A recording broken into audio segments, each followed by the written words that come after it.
Have you ever been so certain of your happiness that the thought of it shattering feels like a scene from a movie, not your own life? I had it all, a loving husband of 8 years, a beautiful home we'd built together, and our first child on the way. I was living the dream. But then a woman I'd never met called me, her voice dripping with pity to inform me that my entire life was a lie. She was his real love, she said, and I was just an obligation. She thought she held all the cards.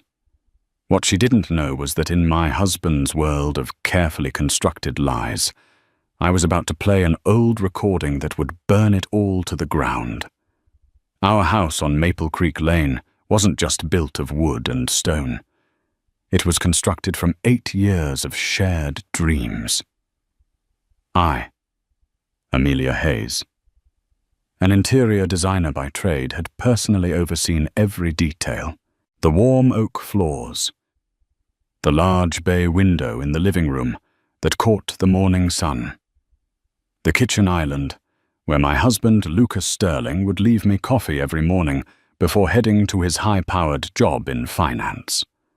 Every corner held a memory, a testament to the life we had so carefully curated. At 34 and 7 months pregnant with our first child, a daughter we planned to name Olivia, I felt a sense of profound, settled contentment. Lucas, with his sharp suit's confident smile and the faint scent of expensive cologne, was the architect of our security. He was a partner at a downtown investment firm, a world of high stakes and long hours that I respected and supported. He was my rock, my confidant, my everything. We were that couple, the one our friends pointed to as proof that true, lasting love existed. The first crack in this perfect facade was almost imperceptible. It was a Tuesday night in late May. Lucas came home well past midnight, which wasn't unusual, but the excuse was. The servers crashed downtown, had to work with IT all night to get the trading platforms back online for the Asian markets. He'd mumbled, dropping his briefcase by the door and loosening his tie. I was in bed, propped up by pillows, a book resting on my swollen belly. "Oh, honey, that's awful. Are you hungry? I can heat up the casserole." "No, I'm exhausted. Just need a shower," he said, avoiding my eyes. He kissed my forehead, a fleeting, almost obligatory gesture. As he walked past, a scent wafted over to me. It wasn't his usual Tom Ford cologne. It was something lighter, floral, distinctly feminine. Perfume. I frowned. Maybe he'd been near a female colleague during the IT crisis. Plausible. I told myself to stop being silly. My hormones were making me paranoid. I pushed the thought away, chalking it up to the anxieties of a first-time mother. But the seed of doubt had been planted. Over the next few weeks, the cracks began to spiderweb. The late nights at the office became more frequent. Phone calls were suddenly taken on the back patio, his voice a low, intimate murmur. When I'd walk by, he'd abruptly change his tone, making it louder, more professional. "Yes, I understand the risk portfolio, Henderson. Send me the updated prospectus." But I'd heard the softer tone that preceded it. He became more attached to his phone than ever, its screen angled away from me with a practiced subtlety. Once he left it on the kitchen counter while he showered. I felt a wave of guilt wash over me, but a stronger, more desperate curiosity took hold. My heart hammered against my ribs as I picked it up. Locked. Facial recognition. Of course, I put it back down, my hand trembling slightly. What was I doing? I was Amelia Hayes, and I trusted my husband. The gaslighting was a masterclass in psychological manipulation. "You seem a bit on edge lately, Ames," he said one evening, rubbing my shoulders as I stood looking out the bay window. "Is the pregnancy getting to you?" You know you can talk to me about anything. You've just been so distant, Lucas. So busy." He sighed a long, weary sound. "Honey, I'm closing the biggest deal of my career. This sets us up for life. I'm doing this for us, for Olivia." I thought you understood that. The pressure is immense. The last thing I need is to feel like I'm being interrogated when I come home. He was so convincing. He expertly turned my valid concerns into an attack on his hard work, making me feel selfish and ungrateful. I found myself apologizing. "You're right. I'm sorry. I'm just being hormonal and emotional. I know you're working hard for us." He smiled, that charming, disarming smile that had made me fall in love with him at a college football game a decade ago. That's my girl. The breaking point came not with a bang, but with the quiet click of a mouse. Lucas was on a 2-day business trip to Chicago. I was organizing our digital files, sorting through years of photos and documents to make space for the torrent of baby pictures to come. I decided to clean up our shared cloud drive, a digital attic filled with old receipts, travel confirmations, and forgotten documents. I clicked on a folder labeled Expense Reports, 2025. Inside were PDF receipts he'd uploaded for work. I was about to close it when my eyes caught on a file name, Receipt Hotel Celeste, 06/04/25. The date was from 3 weeks ago, a night he was supposedly working late at the office. Hotel Celeste wasn't in Chicago. It was a chic boutique hotel in our city, less than 5 miles from his downtown office. My breath hitched. My fingers felt like ice as I double-clicked the file. The PDF opened. A one-night stay, a king suite, and a room service charge that made my blood run cold. Dinner for 2 oysters champagne, a filet mignon, and a chocolate lava cake. Total $342,050. It was a lover's cliché. And underneath another charge from the hotel's gift shop, a Sophie Beale Bras petite perle necklace. The name meant nothing to me, but the price tag did $1,250. I had never received such a necklace. I felt the baby kick a sharp, sudden jolt, as if she could sense my distress. I wrapped my arms around my stomach, a primal need to protect her from the poison that was now coursing through my veins. The perfume the late nights, the secret calls it, wasn't paranoia. It was intuition. It was the truth. I sat there in the silent house, the glow of the monitor illuminating my tear-streaked face. The man I had built my world around was a stranger. The foundation of our life wasn't stone. It was sand. And the tide was coming in. I didn't cry for long. The shock quickly morphed into something else. Something cool and hard and sharp. Anger. I wasn't just a hormonal pregnant woman. I was a woman who had been played for a fool, and I would not go down quietly. My mind started working the gears of my past self, the meticulous, detail-oriented designer grinding back to life. He had built a facade. I would be the one to orchestrate its demolition. The next morning I woke up with a chilling clarity. The grief was still there, a heavy weight in my chest, but it was now insulated by a layer of cold resolve. I would not confront him. Not yet. A premature confrontation would only lead to more lies, more gaslighting, and a chance for him to cover his tracks. I needed more than a hotel receipt. I needed an airtight case. I needed undeniable, soul-crushing proof. My first call was to my best friend, Sarah Jenkins, a sharp-witted lawyer with a cynical view of the world. Sarah had been my maid of honor and my fiercest protector. Amelia. You're up early. Everything okay with the baby? She answered, her voice still thick with sleep. I took a shaky breath. Sarah, I need you. I think Lucas is having an affair.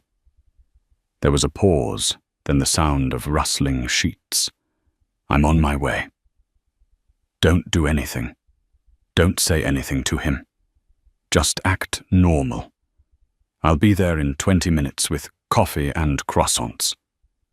True to her word, Sarah arrived, her expression a mixture of fury and concern.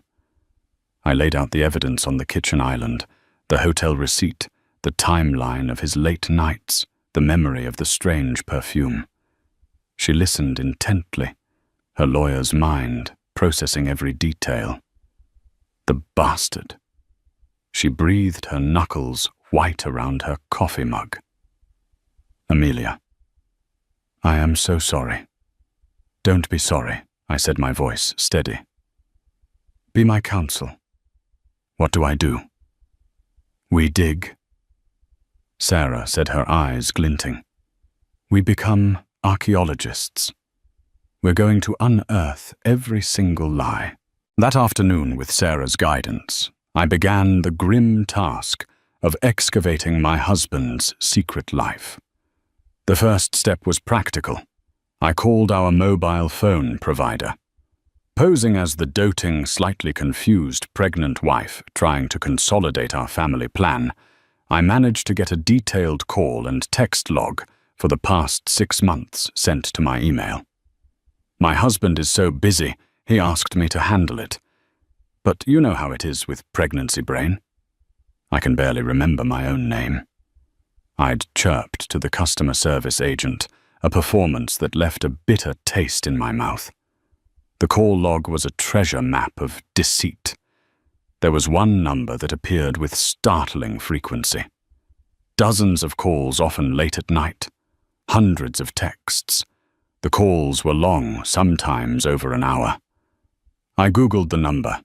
It was a mobile phone, no name attached. Next, the credit cards. I had access to our joint accounts. I meticulously went through months of statements cross-referencing dates with Lucas's work calendar. There were charges for dinners at intimate restaurants I'd never been to, flower deliveries to an address in a trendy downtown condo building, and payments to a high-end lingerie boutique. The Sophie Bille Brahe necklace from the hotel receipt now had context. It was all there, a digital breadcrumb trail of his betrayal. The final piece was the most painful. I needed a face, a name. Sarah, with her access to legal databases, ran the phone number. A hit. Chloe Reed. Sarah said over the phone, her voice grim. Age 26. Lives at the address where the flowers were sent. She's a junior financial analyst at Matheson & Co., one of the firms Lucas's company works with on the big merger deal. Chloe Reed. The name felt like a physical blow. I typed it into the search bar of Instagram. Her profile was public. My heart pounded as her life flashed before me on the screen. She was beautiful in a youthful, effervescent way that felt like a direct contrast to my own settled maternal state. There were pictures of her with friends, clinking champagne glasses on rooftop bars. There were photos of her in exotic locations that perfectly matched Lucas's business trips. A weekend in Miami in April. Best surprise getaway, a week in London in February. Feeling like the luckiest girl in the world. And then I saw it. A photo posted 3 weeks ago. It was a close-up of her neck and collarbone, showcasing a delicate pearl necklace. The Sophie Bille Brahe. The caption read, "Sometimes you meet a person and you just know that they are your person." My heart is so full. I scrolled further. Cryptic posts about a love that was complicated, but worth it. A picture of 2 wine glasses with the caption, "Celebrating our future." In the reflection of one of the glasses, I could just make out the blurred silhouette of a man in a suit. Lucas. I felt a wave of nausea so intense I had to grip the edge of my desk. This wasn't a fleeting mistake. This was a parallel life. He hadn't just cheated on me. He had built a completely separate world with this woman. A world where he was a romantic hero sweeping her off her feet. He was funding her lifestyle, her apartment, her happiness with the money he claimed to be earning for our family, for our daughter. That night, unable to sleep, I wandered into the nursery. The crib was assembled, the walls painted a soft shade of lavender. Tiny clothes were folded in the dresser. This room, once a symbol of our shared future, now felt like a stage for a tragic play. Overwhelmed by a sudden wave of nostalgia for a time when I believed in our story, I opened my laptop again, not to look for more evidence, but for comfort. I navigated to my personal cloud storage to a folder I hadn't opened in years, simply labeled Memories. It was filled with old photos from college scans of love letters and short video clips from our early days. And then I saw the file Proposal Audio 05/12/2017 4A. My breath caught. I had completely forgotten about it. On the night he proposed during a picnic under the stars at our favorite spot overlooking the city, I had been so overwhelmed with emotion that I had surreptitiously hit the record button on my phone, wanting to capture his words forever. I had saved the audio file and forgotten all about it. My finger hovered over the play button. Did I really want to hear this? Did I want to hear the voice of the man I thought I was marrying, knowing what I knew now? With a sense of morbid curiosity, I clicked. Lucas's voice, younger, clearer, and filled with an earnestness that tore at my heart, filled the silent room. Amelia Hayes.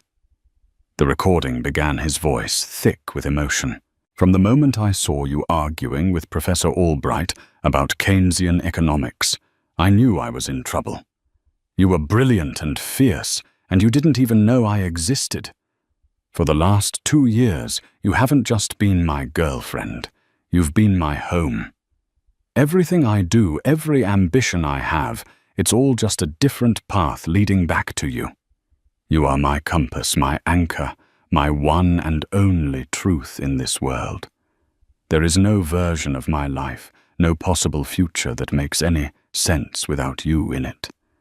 I love you more than I know how to say.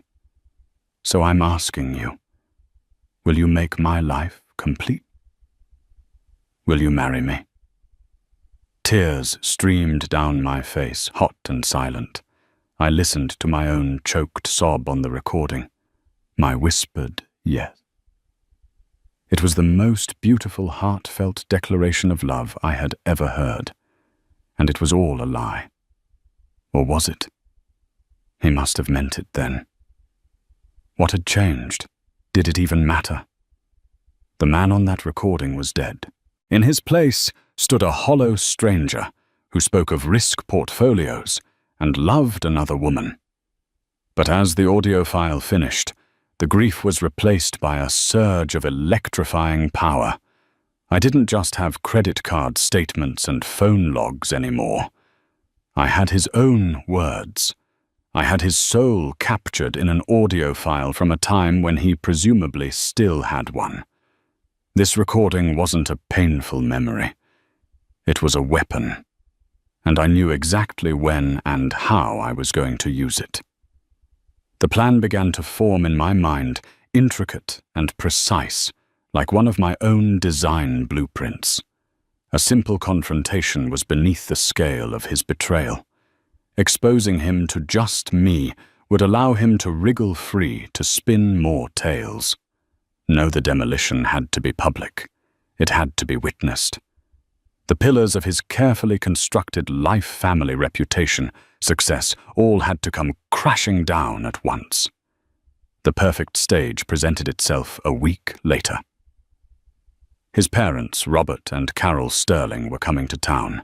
They were lovely people, a classic old-money couple from Connecticut who adored me and were ecstatic about their first grandchild.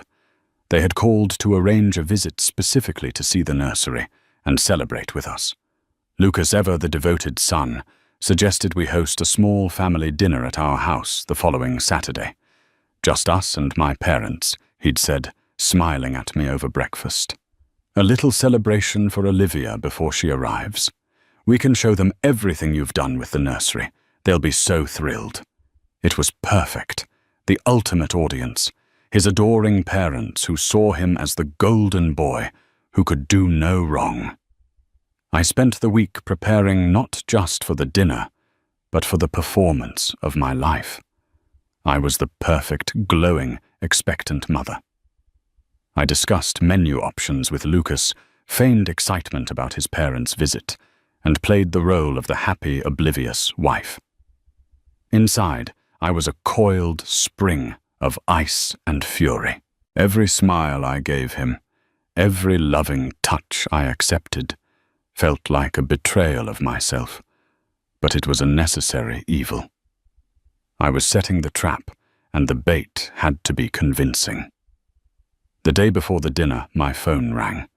It was an unknown number, the same number I had traced to Chloe Reed. My heart leaped into my throat. I had expected to have to orchestrate this part of the confrontation myself, but it seemed my husband's arrogance was about to do the work for me.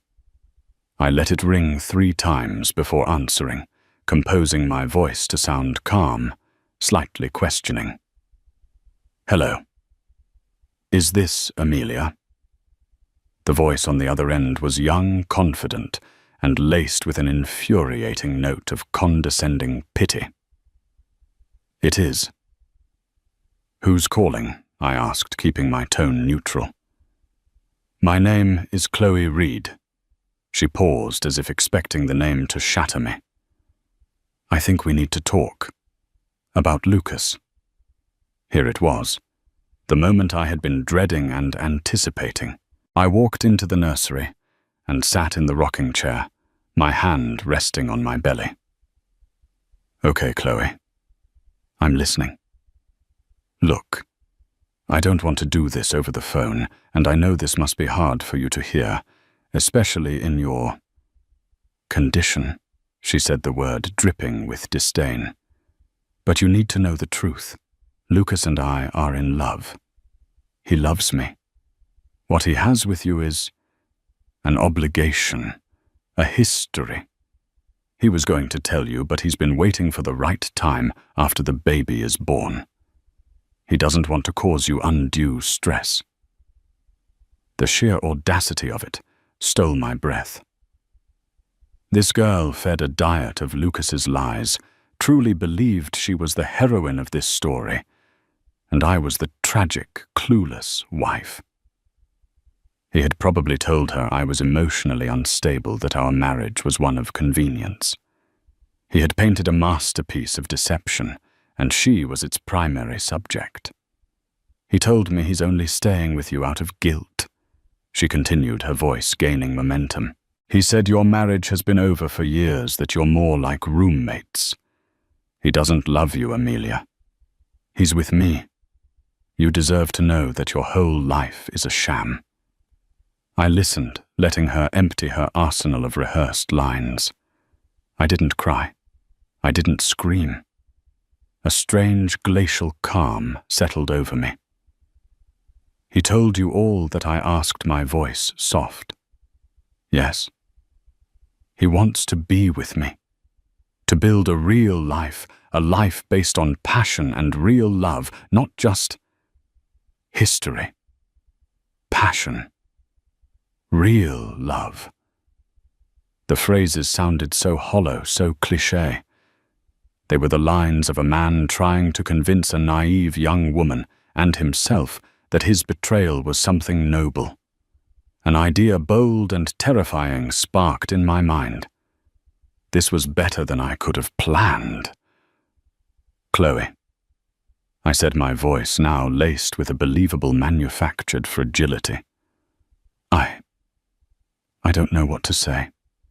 He's been working so hard. He's been so stressed. I thought we were happy. I let a small, pathetic sob escape my lips. It worked. Her tone softened slightly. I'm sorry. I know this is a shock, but it's better you know now. I need to see you. I said the words, tumbling out as if in a panic. I need to talk to you face to face. I can't believe this unless I hear it from you in person. There was a moment of hesitation on her end. I don't know if that's a good idea. Please, I begged, pouring every ounce of fake desperation I could muster into my voice. Tomorrow, come to my house. Lucas is having his parents over for a small dinner. They'll be here around 7. If you could come around 8, he'll be here. We can all talk this out. Like adults, it was a gamble, a huge one. I was inviting the viper into my nest, but I was counting on her ego. I was counting on her belief that she was the real love, and that her presence would force the issue, forcing Lucas to finally choose her in front of his family. To a 26-year-old who believed she was in a grand romance, it would be an irresistible, cinematic moment. You want me to come to your house while his parents are there? She asked, a note of surprise in her voice. Yes, I whispered. I want to see the way he looks at you. I need to see if it's real. Then I'll know, and I can let him go. Another pause. I could almost hear the calculations in her head, the fantasy playing out. She would arrive, the beautiful, honest truth-teller, exposing the loveless marriage and claiming her man. Okay, she finally said, her voice firm again, full of renewed conviction. Okay, Amelia, I'll be there. 8 o'clock. She hung up. I took a deep breath, my heart pounding, not with fear, but with adrenaline. The stage was set. The actors had been summoned. All that was left was for the curtain to rise. I stood up and walked out of the nursery, leaving the ghosts of the past and the lies of the present behind me. Tomorrow I wouldn't be the victim. I would be the director. The evening of Saturday, August 1st, descended upon Maple Creek Lane with a breathtaking, fraudulent tranquility. The air in our home was thick with the savory aroma of rosemary roasted chicken and garlic potatoes, a scent I had always associated with comfort and celebration. The dining table, our grand oak centerpiece, was set for 5, with the gleaming Wedgwood china we reserved for Christmas and landmark anniversaries. I had polished the silver myself that afternoon, each methodical stroke a meditation, a preparation for battle. In the center, a bouquet of white tulips stood in a crystal vase, their pristine petals illuminated by the soft, flickering glow of a dozen candles. I had chosen them for their symbolism of forgiveness, a final secret act of irony that was for me alone. I moved through my home, a serene hostess, in a simple navy blue maternity dress that accentuated the proud swell of my belly. My hair was swept into a neat chignon, my makeup minimal. To any observer, I was the very picture of placid maternal contentment. On the inside, however, I was a coiled spring, a general surveying the battlefield just moments before sounding the charge. Every nerve ending was alight, every sense heightened. My composure was a dam, holding back a reservoir of cold, calculated fury. Lucas, my husband, was magnificent in his ignorance.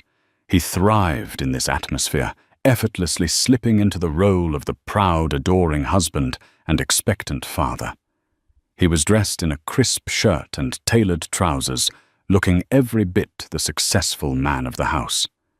He complimented the aroma of the food, he rubbed my lower back with a proprietary air of affection, and he regaled his parents with tales of his latest triumphs at the firm. He was a master performer, completely cocooned in the impenetrable arrogance of a man who believes he is the sole author of his own reality. His parents, Robert and Carol Sterling, arrived precisely at 7, their faces beaming with undisguised joy. They were a handsome, distinguished couple from old Connecticut, money radiating an aura of quiet elegance and genuine warmth. Carol, smelling faintly of Chanel No. 5, enveloped me in a gentle, cautious hug, her perfectly manicured hand coming to rest on my stomach. "Amelia, my dear, you are simply glowing," she cooed, her eyes sparkling. "Motherhood suits you so beautifully." "She's a natural," Lucas interjected, draping a heavy arm around my shoulders, his thumb stroking my arm. "Handling everything like an absolute champion while I'm chained to my desk, closing these impossible deals. I don't know what I'd do without her." I smiled up at him, a placid, loving expression I had practiced in the mirror. Inside, I thought, "You have no idea what you're about to do without me. We are just so incredibly proud of you both." Robert added his voice, a deep, reassuring baritone, as he clapped Lucas on the back. He looked around the living room, his gaze sweeping over the custom bookshelves and the art we had collected. "Building such a beautiful home, a strong family. You've done well for yourself, son. Very well." The 4 of us settled in the living room, the heart of our home, the room where Lucas had sworn his love to me countless times. I served his parents wine and poured myself a glass of sparkling cider, the sweet bubbles a mockery of the bitter acid churning in my stomach. The conversation flowed easily, a gentle river of pleasantries. They asked about my health, about the baby's movements, about our plans for the nursery. Lucas dominated the conversation, of course, pivoting back to his work, to the immense pressure he was under, subtly reinforcing the narrative of his sacrifice for our family. "It's the final push on the Matheson merger," he explained, swirling the deep red liquid in his glass. "The due diligence is a killer, but integrity is everything in our business. One slip, one ethical lapse, and the whole house of cards comes down. You have to be beyond reproach." The hypocrisy was so potent, I could almost taste it. I simply nodded, playing the part of the supportive, slightly bored wife, while my mind catalogued his words, filing them away as further evidence. At their request, I gave them the grand tour of the nursery upstairs. Carol teared up at the sight of the assembled crib and the tiny dresses hanging in the closet. "Oh, it's just perfect, Amelia. Absolutely perfect. To think our first grandchild will be sleeping here so soon." Lucas stood in the doorway, leaning against the frame, with a look of paternal pride so convincing, it was chilling. He spoke of the future of teaching his daughter to throw a baseball, of walking her down the aisle one day. He was building a fantasy of the future, even as I was preparing to incinerate his present. We returned downstairs, the hands on the grandfather clock in the hall, ticking relentlessly, audibly, towards 8 o'clock. Each tick was a drumbeat, counting down the seconds to detonation. At 5 minutes to 8, I excused myself. "I'll just check on the chicken and bring in the first course," I announced with a smile. Lucas followed me into the warm, fragrant kitchen. "Everything is perfect, Ames," he whispered, cornering me between the counter and the island. He leaned in and kissed the top of my head, his cologne, the familiar Tom Ford scent, filling my senses. It was the scent of our life together, the scent of a lie. "My parents absolutely adore you. You know that, right? I love you so much." I looked up into his handsome, familiar face, the face I had loved since I was a girl, the face of a complete stranger. A profound, hollow sadness washed over me, a final pang of grief for the man I thought he was. I manufactured a soft smile. "I know, Lucas." We sat down at the beautifully appointed table. The candlelight danced across our faces, casting long, dramatic shadows. Lucas at the head of the table raised his glass. His face was alight with genuine happiness, a man wholly pleased with his life and his own performance in it. "I'd like to make a toast," he began, his voice resonating with sincerity. "To my incredible parents, Robert and Carol. Thank you for your endless love and for being the bedrock of our family. And to my amazing, beautiful wife, Amelia." He turned his beaming face to me. "My rock, the love of my life. You've given me a life better than I ever could have imagined, and now you're giving me the greatest gift of all.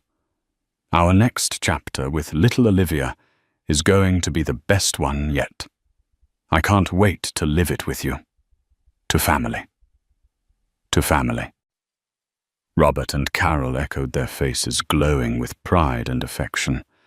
As their crystal glasses clinked together in a harmonious chime, a sharp, discordant sound cut through the warmth. The doorbell rang. The sound was jarring an electric shock to the placid atmosphere. A flicker of genuine confusion crossed Lucas's face. He lowered his glass. "Are we expecting someone else?" "No," I said, my voice a perfect imitation of mild surprise. I calmly placed my linen napkin on the table beside my plate. "I'll get it." My heart was a frantic drum against my ribs, but my movements were fluid and unhurried. I pushed my chair back, the legs scraping softly against the polished oak floor. Every eye was on me as I walked from the dining room, through the living room, and into the foyer. The house was silent save for the ticking of the clock. I felt like an actress walking onto a stage, every sense on high alert.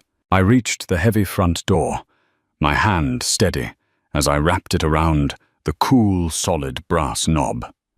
I took one final deep, fortifying breath and pulled the door inward. There, bathed in the soft yellow light of the porch lamp, stood Chloe Reed. She was exactly as I had pictured her from her Instagram profile, though in person her ambition felt more palpable, more desperate. She wore a stylish black dress that was just a little too tight, her makeup a little too heavy for a quiet family dinner. Her blonde hair was perfectly styled, and she held her chin high, but I could see the nervous tremor in her hands. Her eyes, wide and determined, darted past me, fixing on the domestic tableau in the dining room. From the corner of my eye, I saw Lucas. He had risen halfway from his chair, his body frozen in a strange, contorted posture. Every drop of blood had drained from his face, leaving it a waxy, ghostly white. His mouth hung slightly open. His toast, forgotten his expression, one of pure, unadulterated horror. He looked like a man who had just seen his own executioner walk through the door. Robert and Carol simply looked on, their faces etched with polite confusion. "Chloe," Lucas stammered, his voice a strangled whisper that barely carried across the room. What in God's name are you doing here?" Chloe ignored him completely. Her performance was not for him. It was for his parents, and for me. She took a purposeful step across the threshold, bringing the faint floral scent of her perfume, the ghost scent from his shirts, into my home. Her gaze, filled with a potent cocktail of pity and resolve, landed on me before sweeping towards the Sterlings. "Hello?" she began, her voice shaking almost imperceptibly, but fortified with rehearsed conviction. "I am so terribly sorry to interrupt your dinner. My name is Chloe Reed." She took another deliberate step into the room, forcing Lucas to stumble backward. "I know this is a truly awful way for us to meet Mr. and Mrs. Sterling, but I could not in good conscience allow this deception to continue for another moment." Lucas finally found his voice, a strangled, panicked hiss. "Chloe, this is wildly inappropriate. This is not the time or the place." "It's never the right time for the truth, is it, Lucas?" she retorted, her confidence surging as she saw his panic. She turned her full attention back to his stunned parents, her voice softening into a tone of pained sincerity. "I'm here because Lucas and I are in love, deeply in love. He was going to leave Amelia. He's been agonizing over how to tell you both. He's only been staying with her out of a sense of duty, a sense of guilt because of the baby. But his heart, his future, that's with me." A sharp, audible gasp escaped from Carol Sterling. Her hand flew to her chest, as if to physically keep her heart from breaking. Robert's face, once warm and proud, was hardening into a mask of granite. "Lucas, what is the meaning of this?" Robert demanded, his voice a low, dangerous rumble. "She's lying," Lucas sputtered, finally lashing out his eyes wide with frantic desperation. He began to invent, to weave a new lie on the spot. She's a junior analyst from a partner firm. She developed an unhealthy fixation on me. I tried to let her down gently, but she's been harassing me. She's unstable, Amelia, honey. Tell them this is completely insane." Every head in the room swiveled to me. I had remained silent, a calm island in a hurricane of chaos. I let the silence stretch, letting his frantic, pathetic lies hang in the air and rot. Chloe looked smugly triumphant. Lucas looked at me with pleading eyes, begging me to validate his lie to save him. I finally moved. I walked slowly, deliberately to the head of the dining table, to the spot where Lucas had stood just minutes before, toasting our love. I looked at Chloe, my expression not one of anger, but of a kind of clinical pity. "You believe you're his real love?" I asked, my voice slicing through the tension, clear and steady. "He told you our marriage was a loveless obligation, that he didn't love me." "Yes," Chloe said, her chin jutting out defiantly. "He told me everything." "I see," I said, nodding slowly. "The thing about Lucas, you see, is that he tells many stories. He is a wonderful storyteller. He told you a story of a tragic, trapped man finding his soulmate. It's a beautiful story. I'm sure in those moments when he was telling it to you, he was incredibly convincing." I reached into the pocket of my dress and pulled out my phone. My hand did not tremble. My eyes locked with Lucas's. The terror that had been simmering in them all evening now boiled over into pure, abject dread. He knew what was coming. "Lucas," I said, my voice softening just a fraction, which only made it sound more menacing. "You seem to have forgotten some of the other stories you've told. It's so hard to keep them all straight, isn't it? Let me help you remember one of them." With a few deliberate taps on the screen, I connected my phone to the Sonos speaker system that we had installed throughout the house. A small blue light on the speaker in the living room blinked once, signifying the connection. A moment of pristine, perfect silence hung in the air, a collective held breath. And then a voice filled the room. His voice. Younger, clearer, aching with an earnestness that was now grotesque in its sincerity. "Amelia Hayes." The recording began, his voice thick with raw, unfiltered emotion. "From the moment I saw you arguing with Professor Albright about Keynesian economics, I knew I was in trouble. You were brilliant and fierce, and you didn't even know I existed. For the last 2 years, you haven't just been my girlfriend. You've been my home. Everything I do, every ambition I have, it's all just a different path leading back to you. You are my compass, my anchor, my one and only truth in this world. There is no version of my life, no possible future, that makes any sense without you in it. I love you more than I know how to say. So I'm asking you, will you make my life complete? Will you marry me?" The audio played out each word, a spectral bullet from the past, tearing through the tissue of his present-day lies. When the recording ended with the sound of my own tearful whispered "Door." Yes. The silence that crashed down upon the room was absolute, profound, and devastating. I watched Chloe's face.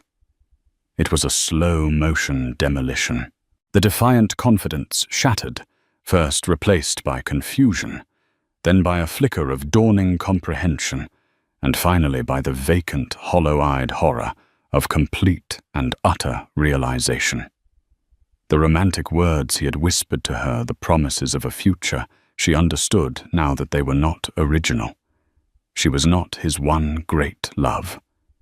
She was an echo, an affair built on plagiarized lines and recycled sentiment. Then I looked at my husband.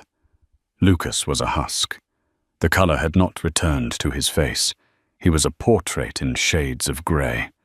His shoulders were slumped, his body seemingly having collapsed in on itself.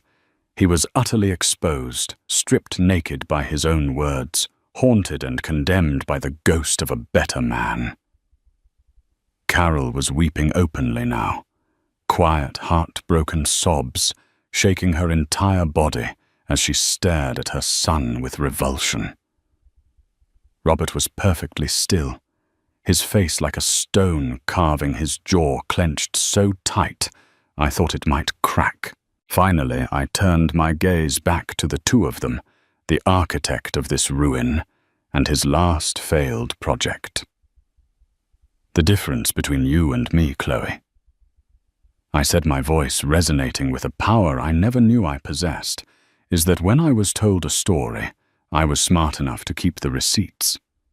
And the difference between the man on that recording and the man standing in this room, I said, my eyes boring into my husband's, is that one of them had a soul.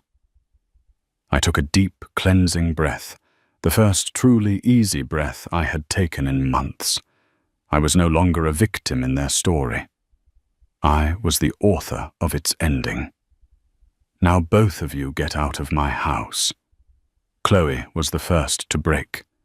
The silence left by the echo of my husband's recorded voice was too heavy for her flimsy confidence to bear. A choked, guttural sob ripped from her throat, a sound of utter humiliation. Her carefully constructed fantasy had been publicly, brutally dismantled. She didn't look at Lucas. She didn't look at me. Her eyes were wild, unseeing as she spun around and fled her stylish heels, clattering a frantic, desperate rhythm on the oak floors and down the stone steps of the front porch. The sound faded into the night, leaving a void that was somehow more damning than the confrontation itself. Lucas remained a statue carved from ash and disbelief. His entire world had just detonated, and he was standing at its epicenter, his eyes stripped of their usual confident sparkle, finally found mine. They were begging, pleading for a lifeline, for a hint of the forgiving Amelia he had known and so expertly manipulated for years. Amelia, he began, his voice a hoarse, broken thing. I can explain everything. It's not what it looks like. Before another lie could form on his lips, Robert Sterling's voice cut through the air like a sheet of ice. No. The single word was delivered with such quiet, absolute authority that Lucas flinched as if struck. You cannot explain this. You will not. Try. You will not say another word to this woman. Robert, who I had only ever known as a jovial, warm-hearted patriarch, now looked like a wrathful god. He rose from his chair, his movements stiff with a rage that seemed to vibrate in the very air around him. He walked not to me, but to his son, stopping a foot away. His face was a mask of cold fury and profound disappointment. We raised you to be a man of honor, Robert said, his voice low and trembling with suppressed fury. We taught you that your word was your bond. We celebrated this marriage. We welcomed this wonderful woman into our hearts as our own daughter, and you. You have desecrated all of it. You have not only destroyed your marriage and brought shame upon your wife as she carries your child, but you have also disgraced the name of Sterling. I have never in my 70 years been more ashamed than I am in this moment looking at you.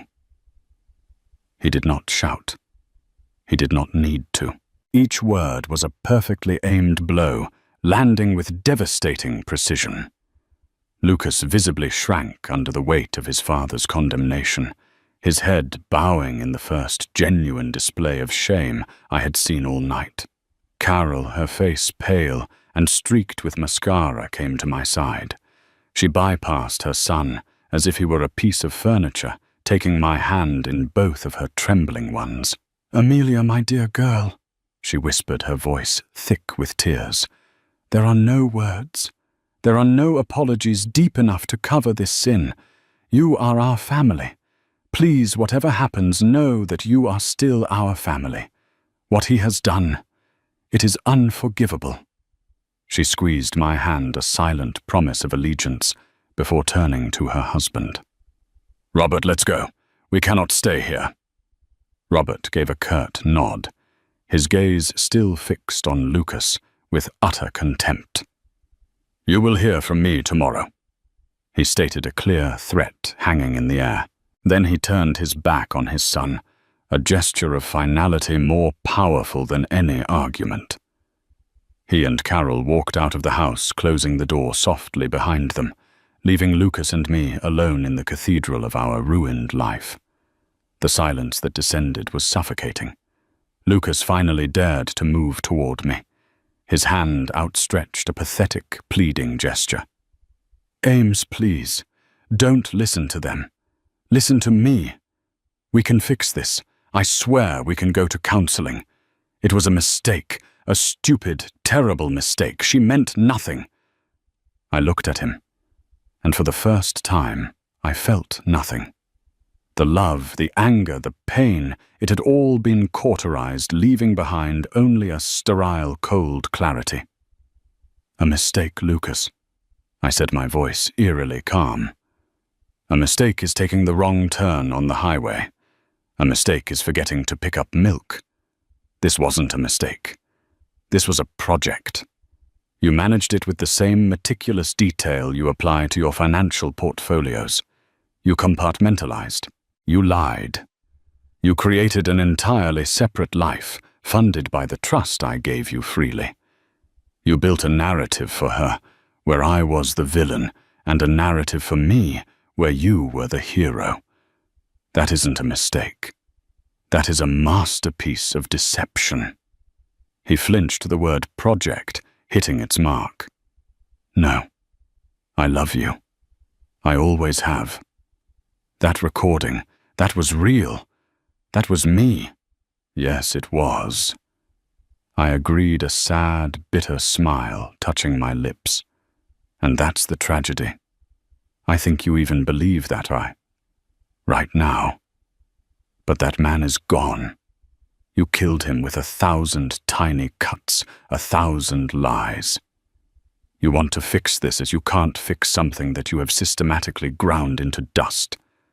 The only thing you've managed to fix tonight is my eyesight. For the first time in a very long time, I see you clearly." I turned my back on him just as his father had done and walked away. I didn't run. I walked up the stairs, each step feeling impossibly heavy, as if I were wading through water. I went into the nursery, the one room that was supposed to be about the future, and closed the door. The lock clicking shut was the signal for my own facade to crumble. My body began to shake uncontrollably. I slid down the wall, my hands clutching my belly, and I wept. It wasn't the loud, theatrical sobbing of a tantrum. It was a deep, silent, body-racking grief for a death. The death of my marriage, the death of the man I loved, the death of the future I had so happily and naively planned.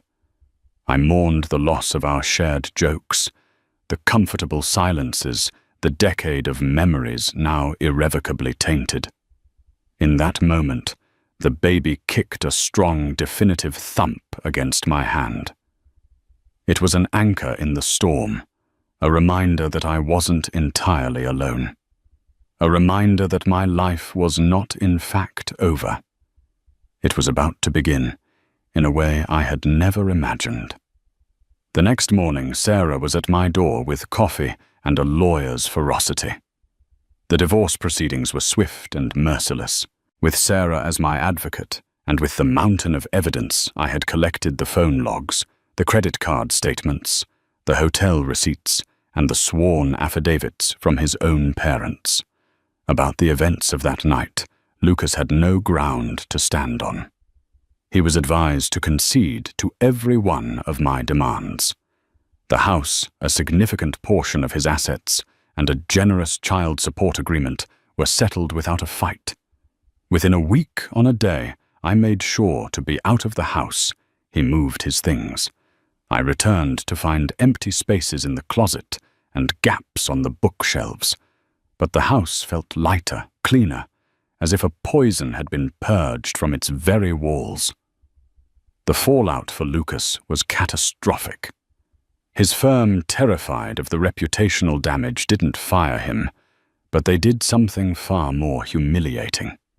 They moved him to a windowless office in the compliance department, a gilded cage where his sterling charm was useless. His career trajectory flatlined. His parents, true to their word, maintained a frosty distance, their support now directed solely towards me and their unborn grandchild. I heard through the grapevine that Chloe had vanished. Her social media was deleted, her number disconnected. She had resigned from her job and moved back to Ohio. Her ambition and her heart broken, a casualty of a war she never truly understood. She was fighting. My own war was with the ghosts in my house. The silence was a constant companion. To combat it, I began a methodical process of reclamation. I hired painters, and with a strange sense of liberation, rolled gallons of warm, sunny yellow paint over the cool, sophisticated grey Lucas, and I had chosen for our bedroom. I sold the dining table, unable to look at it without replaying that horrible night. In its place, I bought a small, round, antique table, perfect for just me and a high chair. I started therapy, learning to untangle the web of gaslighting that had made me doubt my own intuition for so long. It was an exorcism not just of a man, but of the version of myself who had been his willing audience. 2 months later, with Sarah holding one of my hands and a nurse holding the other, I gave birth to a perfect 7-pound baby girl. As they laid her on my chest, her tiny face scrunched and her cry filling the room, I felt a wave of love so fierce and absolute it knocked the breath out of me. I looked at her, this tiny, innocent soul, who was half me and half a man I no longer knew, and I knew I couldn't name her Olivia. That name belonged to the ghost of my old life. I looked at her again, at the unwritten future in her eyes, and I thought about the unearned forgiveness Lucas had expected and the state of being I now craved for myself. Her name is Grace, I whispered. A year later, the house on Maple Creek Lane was a different place.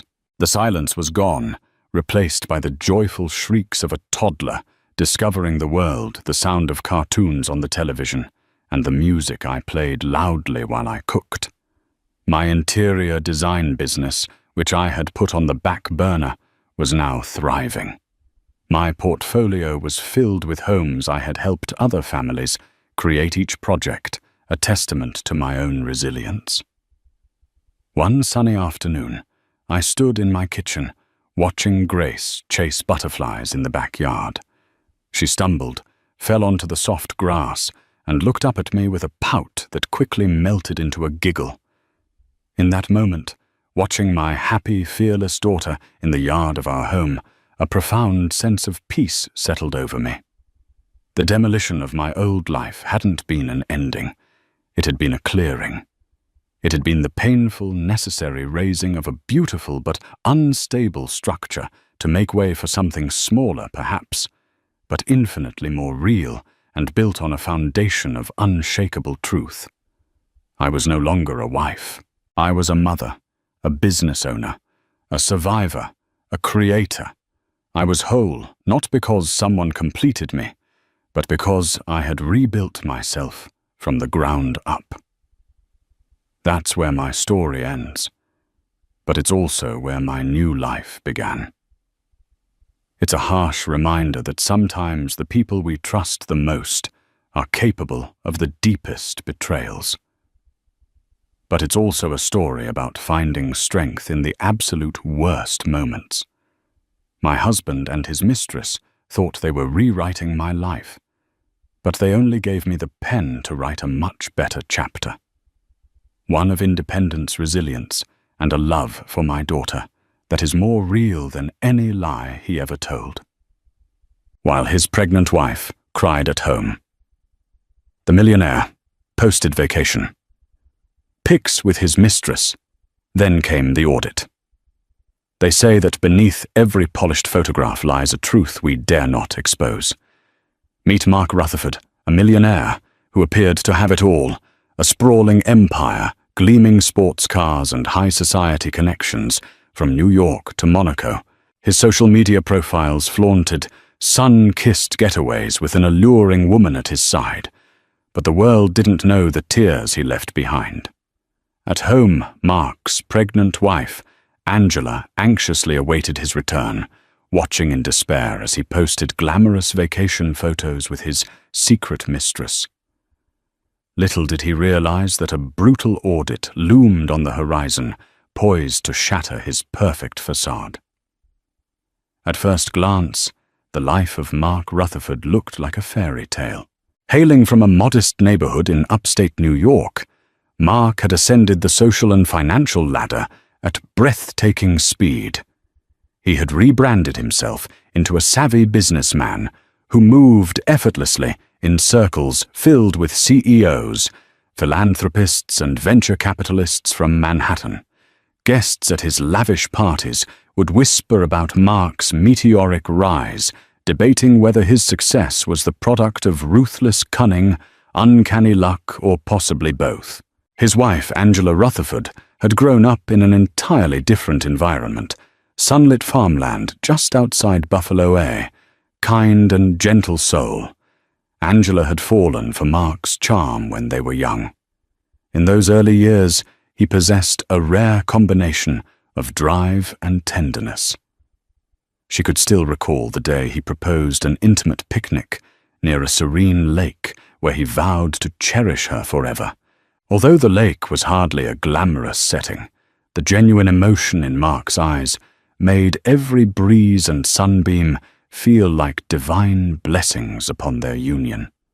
Their first few years of marriage were marked by humble dreams and long conversations about building a stable future. Angela had a warm smile and an unyielding belief in Mark's potential.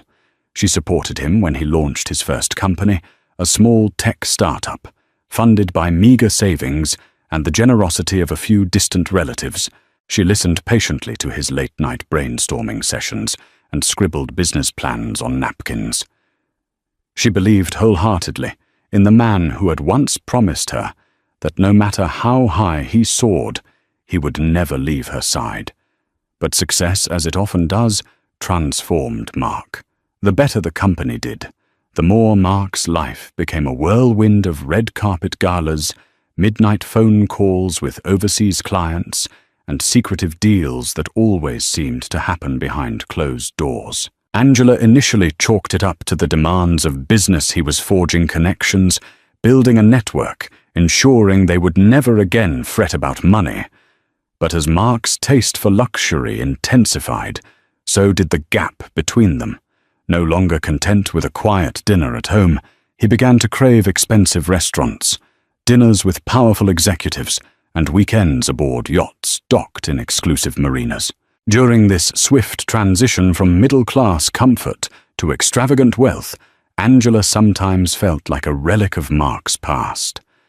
She struggled to navigate the new social circles he so eagerly embraced. It wasn't that Angela lacked sophistication, she simply had a different set of values. Surrounded by glitzy soirees and endless champagne flutes, Angela found herself quietly pining for their old lives, where a single bouquet of daisies and an evening stroll could ignite her spirit more than any five-star event. When Angela discovered she was pregnant, she hoped it might rekindle the warmth and closeness they once shared. She dreamed of Mark's strong arms wrapped around her, whispering excited plans for a nursery. Yet from the very first conversation, she sensed his excitement was tainted.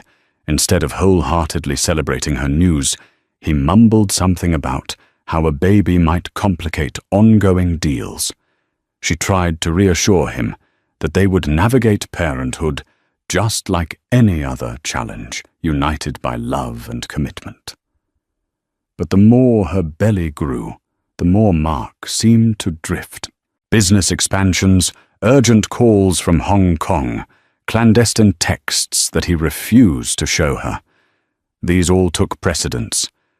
Angela, in the softness of her heart, convinced herself that Mark was merely stressed. He was under intense pressure, or so he said. If anything, it was a testament to how dedicated he was to providing a secure life for their future child. She held on to that thought like a lifeline, refusing to consider more troubling possibilities. Meanwhile, Mark privately relished his newfound status among the mega-rich. He had formed partnerships with influential names. One such person was Richard Caldwell, a private equity mogul known for his hush-hush real estate acquisitions from Manhattan to Los Angeles. Caldwell quickly became more than just a business contact. He was also Mark's mentor in the art of living lavishly, constantly reminding him, wealth is not just about what you own. It's about how you display it. Between the constant swirl of business negotiations and late-night private gatherings at Caldwell's penthouse, Mark found himself on a slippery slope of moral compromises. It wasn't just about ignoring Angela. He was now drawn to a lifestyle where excess blurred ethical lines, and where loyalty even to one's spouse became just another disposable commodity. In the back of his mind, Mark rationalized everything. He was simply seizing opportunities that his younger self could only dream about. After all, once the dust settled, he'd settle down, he promised himself. He would eventually focus on family life. Among the wave of new faces entering Mark's life was Cassie Delgado, a striking woman with flowing auburn hair who exuded confidence and ambition. She first appeared on the scene as a marketing consultant recommended by one of Mark's investors. Their initial meeting took place in a sleek Manhattan boardroom, and Cassie left a powerful impression. She had a knack for reading a room, understanding its power dynamics, and adjusting her tone to sway the conversation in her favor. Mark watched, half amazed and half envious, as she negotiated cutting-edge promotional deals with an ease and flair that rivaled his own.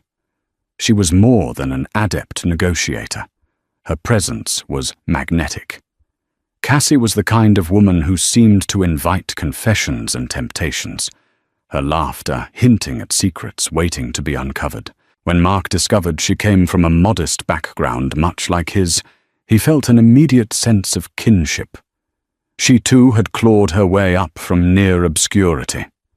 They bonded over shared stories of once living paycheck to paycheck, mocking the condescending attitudes they endured from privileged elites. And yet, while Angela's gentle innocence had once captivated Mark, Cassie's fierceness both inspired and intimidated him. On the surface, they formed a natural professional alliance, two driven personalities with matching hunger for wealth and influence. Beneath that veneer, however, a different chemistry was building. Mutual admiration soon morphed into flirtatious texts, then secret coffee dates under the guise of client meetings. Cassie was shrewd enough to know exactly what she wanted. She was not a naive romantic easily carried away by Mark's charms. She calculated every advantage that could be gained from their liaison. Whenever Mark talked about his personal life, Cassie would gently place a hand on his shoulder, tilt her head with empathy, and convince him that she alone understood his pressures. At first, it was subtle comfort during stressful work situations. But as time wore on, those stolen moments felt like portals to an alternate reality, where Mark wasn't obligated to be the doting husband or expectant father. He was free to indulge in Cassie's wiles, free to forget that Angela existed at home, softly crying herself to sleep.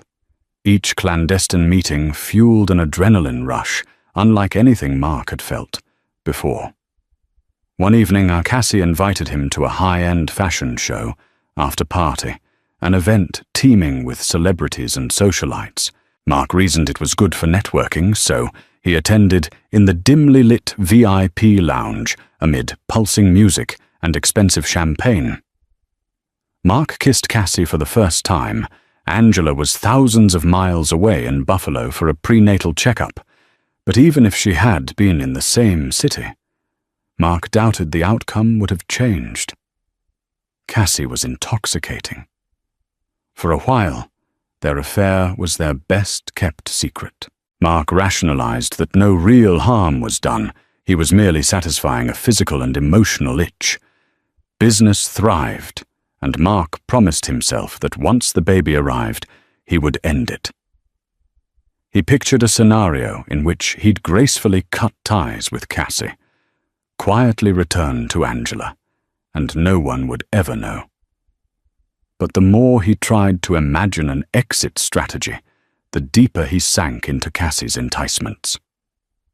Before long, Cassie began to sense Mark's warring guilt. She was nobody's fool.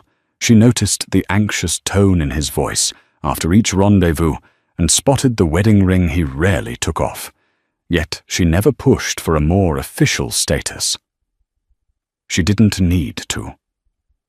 Her hold over him was strong enough, and she reaped benefits as his preferred consultant, winning her lucrative contracts. Unbeknownst to Mark, Cassie also had connections in other circles. She heard whispers of the IRS investigating not just Mark's businesses, but also Caldwell's. These tidbits floated around black-tie galas and hush-hush dinners. She gleaned from passing remarks how Mark's deals sometimes skirted the edges of legality. It was all speculation, but she kept it stored in the back of her mind should she ever need an ace up her sleeve. Angela, meanwhile, was growing more anxious by the day. Mark's excuses for his long absences piled up crucial deals, hectic travel schedules, emergency client meetings at odd hours. At times, Angela tried to voice her concerns, but Mark always brushed them off with dismissive gestures, telling her not to stress herself out during the pregnancy. Each time she felt a nagging sense that something was deeply amiss, but she forced herself to believe Mark's explanations. After all, how could the father of her unborn child be unfaithful? He was the man who once sobbed tears of joy when she agreed to marry him. Yet on nights when the loneliness grew unbearable, Angela couldn't help scrolling through Mark's social media, analyzing every new post or tagged photo like a detective on the verge of an explosive revelation. She couldn't place it exactly, but she sensed that the radiant smile on Mark's face in those pictures wasn't the same one he reserved for her or once had. Something vital had changed. It was as if he had found a new source of excitement, leaving Angela feeling more invisible with each passing day Angela had no idea that an even bigger betrayal was about to blow their world apart, that her husband's business partner was really a mistress, and neither Mark nor Cassie suspected that the glittering tapestry of their covert romance was about to be torn asunder by forces far beyond their control. After all, if there's one thing life teaches us, it's that no secret can stay hidden forever, and that a reckoning is inevitable when you've built your castle on shifting sand. At home, each day of Angela's pregnancy crawled by like a slow-moving storm cloud. She had hoped that her growing belly would be a beacon of joy for both her and Mark, proof that love could endure beyond the manic hustle of corporate life. Instead, she found herself more alone than ever. Friends suggested prenatal yoga, childbirth classes, or baby shower plans, but Angela found it hard to join in the celebrations. How could she rejoice when Mark seemed only half present? Angela's symptoms, morning sickness, mood swings, and constant fatigue were magnified by emotional distress. Nights brought panic attacks that left her trembling under the covers, her tears dampening the pillow. Where was the partner who had once held her tight, reminding her that everything would be okay? Where was the man who had promised to love her in sickness and in health? When she tried to reach out, the phone calls went unanswered or were hurriedly cut short. Mark's texts, once affectionate, devolved into bullet points of half-hearted excuses. He reassured her, big project in Hong Kong, investors in town, busy with conference calls, will be home soon. Angela yearned to believe these promises, but as the weeks went on, she could sense the widening gap. She sought solace in memories of happier times, the first months of their marriage, in a small but cozy apartment, the simple act of cooking dinner together, laughing at inside jokes no one else could understand. Now the mansion they called home felt like an empty museum, its gilded ornaments and plush furniture mocking her loneliness. The house staff, housekeeper, chef, and driver tried to care for Angela, but their presence only highlighted Mark's absence. One evening, determined to bring back a shred of normalcy, Angela arranged a special dinner complete with soft candlelight and her favorite homemade lasagna. She spent hours meticulously preparing each ingredient, all in hopes that Mark would come home and remember the love they once shared. She waited, her heart pounding at each passing minute. Midnight came and went, and by 1 a.m, the lasagna was cold and her tears were hot on her cheeks. Mark never walked through the door. Days blurred together in a monotonous cycle of doctor's visits and heartbreak. Angela's obstetrician, Dr. Viola Bancroft, gently advised her to minimize stress, emphasizing how harmful chronic anxiety could be for both mother and baby. Angela tried. She practiced deep breathing exercises, wrote in a journal, and consulted with a pregnancy counselor. In private moments, she'd place her hand on her belly, speaking softly to the life growing within her. She promised her unborn child that no matter what, they would be loved. Even if Mark never returned to them in the way he once was, Angela resolved to be strong. But that resolve wavered whenever Angela spotted something suspicious online. Mark's social media, once a tame collection of business achievements and philanthropic engagements, had transformed into a gallery of exotic beaches, poolside cocktails, and glamorous parties. And he wasn't alone in these photos. A beautiful red-haired woman, sometimes tagged as Cassie Delgado, appeared in the background, or sometimes right by Mark's side. The two looked far too comfortable, far too close. Angela tried to reason with herself that maybe it was innocent, a professional associate or a friend. Yet the intimacy in their smiles felt like a dagger in Angela's heart. She dared not question Mark about it directly. She feared the answers she might get, or worse, the way he might dismiss her concerns altogether. Still, the seed of suspicion grew fueled by late-night social media stalking and the silent agony of her intuition. Each time Angela tried to bring up Cassie's name, Mark would brush it off, repeating lines like, "She's a valuable consultant," or "We're finalizing a huge deal, stop worrying." Angela's internal turmoil escalated until one night she broke down completely. She found herself curled up on the floor of the master bedroom, phone clutched in her shaking hand, sobbing uncontrollably. The images of Mark's apparent happiness with this other woman tormented her. Her growing stomach only served as a painful reminder that while her body prepared for motherhood, Mark seemed to be living a carefree, childless existence. Amid her tears, Angela realized something she was witnessing. Mark's transformation into the kind of man he once despised, someone who put material success and fleeting pleasures above everything else, including loyalty and love. The questions piled up. Could she trust him anymore? Would he even want to be part of the baby's life? And what if these business trips were mere covers for wild vacations with Cassie? Quietly, Angela decided that if Mark refused to come home to her, she would seek the truth on her own terms. She began to imagine confronting him directly, to see his reaction, to see if he'd lie to her face. For Angela, the days of silent suffering might soon come to an end. But before she could fully plan her confrontation, fate began its own countdown.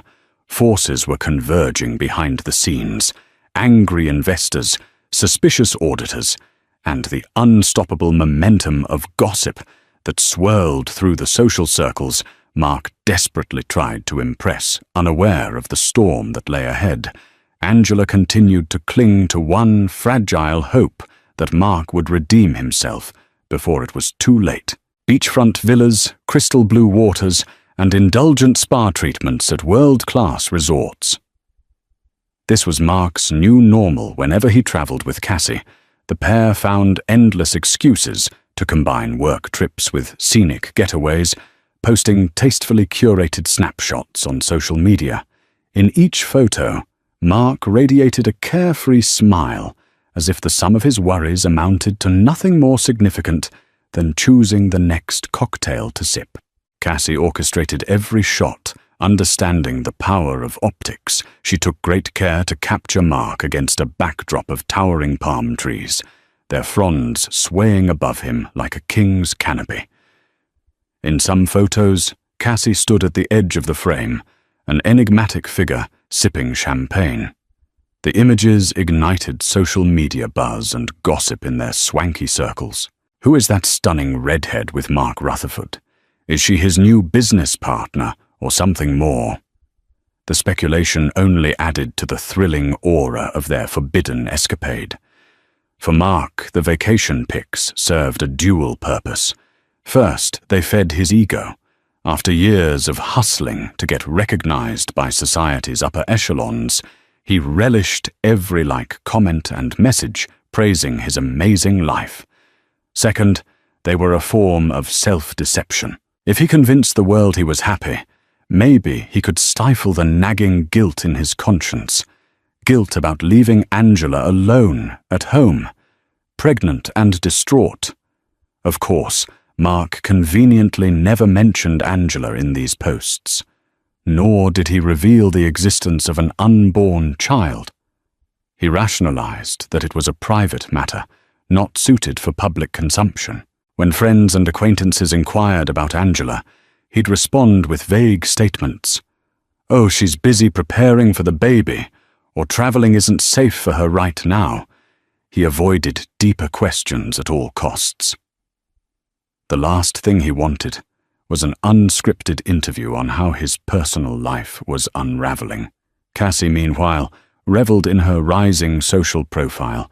She found herself tagged in photos by influencers and minor celebrities who recognized Mark's wealth and Cassie's clever marketing strategies. Doors to exclusive events opened, wider brunch invitations from industry heavyweights rolled in. Through all this, Cassie remained calculated. She encouraged Mark to spend more lavishly to cultivate a public image as a worldly magnate on the verge of major global deals. That meant private jets instead of first-class commercial flights, dinners at Michelin-starred restaurants, and suites in the most luxurious hotels. Mark complied, though each charge made his accountants and financial managers increasingly anxious. None of this extravagance occurred without cost. Mark's fluid capital was tied up in high-risk ventures. Liquidity was tighter than appearances suggested. He juggled lines of credit and questionable transactions, leaning heavily on Caldwell's counsel. Caldwell, too, urged Mark to keep the momentum of success going. Fake it till you make it was essentially their unspoken mantra. As long as public perception remained, stellar deals would keep flowing, and the heavy interest rates and balloon payments could be pushed further into the future. But cracks in the glossy surface began to form. On a particular getaway in Fiji, Mark received a barrage of frantic texts from his CFO. Financial regulators were poking around. Some suspicious wire transfers were flagged. Panicked investors were demanding clarifications on how Mark's so-called expansions aligned with his sudden personal spending. Mark tried to brush it off, determined not to let anything ruin his beach holiday with Cassie. He reasoned that this was just a minor hiccup.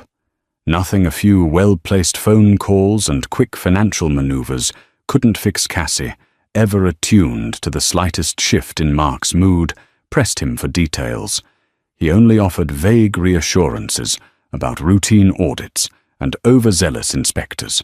This was the first time she witnessed a real worry flicker behind Mark's confident facade. Sensing the potential threat to her cushy arrangement, Cassie tried to downplay it, coaxing him back into the carefree zone. They snapped more radiant selfies on the shore, hoping to drown out reality with digital illusions. Unbeknownst to them, Angela was scrolling through these very pictures.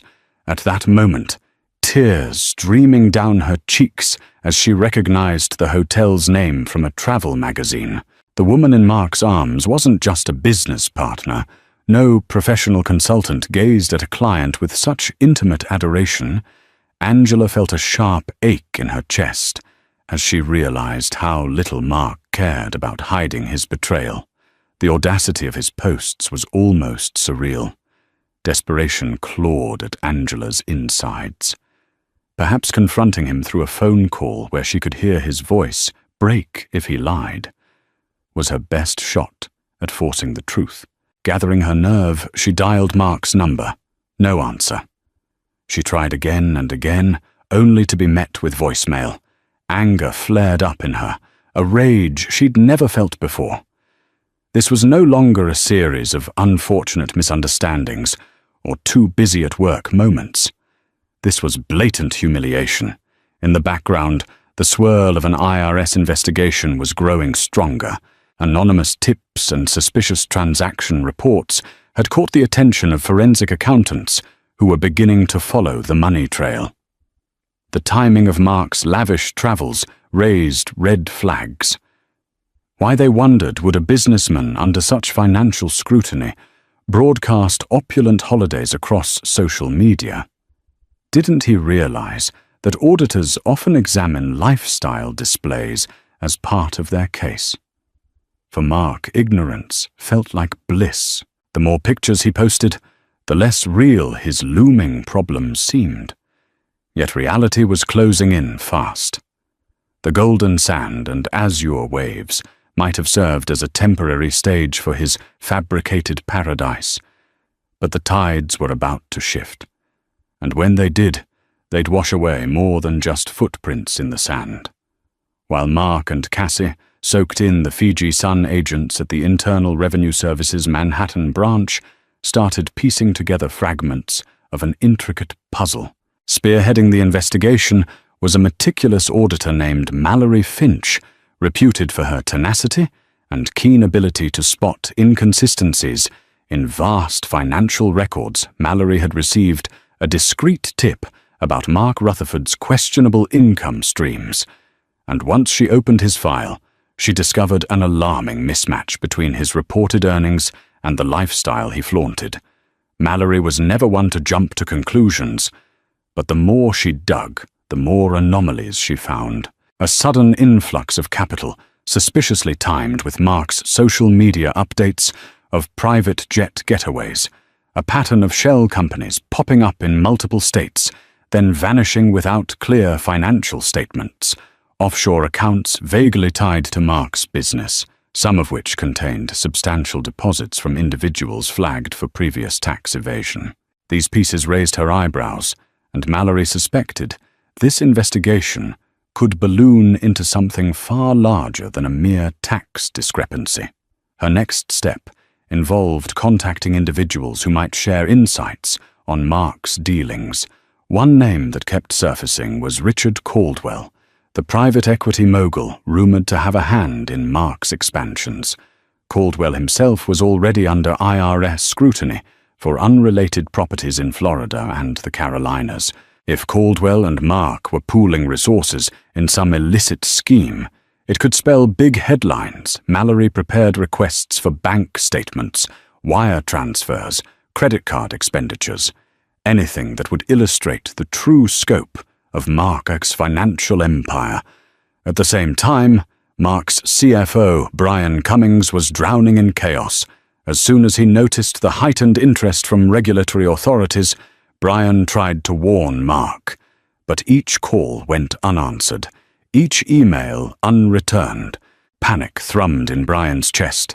The entire finance department was on edge, especially after receiving official requests from the IRS for detailed financial records. Paper trails that Mark had insisted be handled discreetly were now fair game. If Mark didn't address these issues promptly, the meltdown would be inevitable. Behind the scenes, Caldwell played it cool. In public, he would toast Mark as a brilliant entrepreneur and encourage him to keep up appearances. In private, Caldwell had already started distancing himself, transferring assets, and instructing his own legal team to prepare for inquiries. If the walls caved in, Caldwell intended to emerge with minimal damage, leaving Mark to shoulder the brunt of the consequences. Word of the looming audit spread quietly through Manhattan's financial circles. Bankers and lawyers connected to Mark had hushed luncheons, speculating about the magnitude of his troubles. Some predicted he'd face a heavy fine at best, or a full-scale criminal investigation. At worst, a few even took delight in the prospect of Mark's downfall, viewing it as an inevitable collapse for a man who rose too fast, spent too freely, and believed himself untouchable. Meanwhile, Angela was oblivious to the complexities of Mark's finances. Her world was confined to heartbreak and concern over her unborn child. She knew Mark must be in trouble. The abrupt changes in his behavior, the money he threw around so casually, the hush-hush deals he once mentioned but refused to elaborate upon. Yet she couldn't fathom the depth of the scandal brewing. Each day her anxiety deepened, a feeling that something catastrophic was hovering just out of sight. It all came to a head when Angela received a strange phone call from one of Mark's junior associates, a woman named Kara Hoffman. Although Kara didn't divulge specifics, she sounded panicked. "Angela, I don't know if you're aware, but there are investigations going on. Things look bad." Angela's heart pounded in her ears as Kara's words spilled over the line. "We're being asked for documents, receipts. I think Mark's in serious trouble. And look, this might not be my place, but I think you should know Mark's not who he used to be." Angela thanked Kara, her mind spiraling with questions. What exactly were they investigating? Had Mark committed fraud? Was he actually bankrupt and hiding the truth? The uncertainties gnawed at her. She ended the call feeling more determined than ever to confront Mark. She realized that her heartbreak over his possible affair was only one part of a bigger, uglier picture. If he was entangled in financial crimes, Her unborn child's future would be at stake too. In Fiji, Mark was irritated to see a slew of missed calls from Brian and a cryptic text from Caldwell. "We need to talk ASAP." He tried to keep his calm exterior, but Cassie noticed the worry lines etched across his brow. Over an expensive bottle of wine at a cliffside restaurant, Mark finally admitted to her that the IRS might be launching a routine audit, but insisted it was nothing major. Cassie, who had heard different rumors from her insider network, suspected it was more serious than Mark let on. Yet she feigned reassurance, drawing Mark into a languid embrace. They'd handle it together, she cooed. They were unstoppable when united.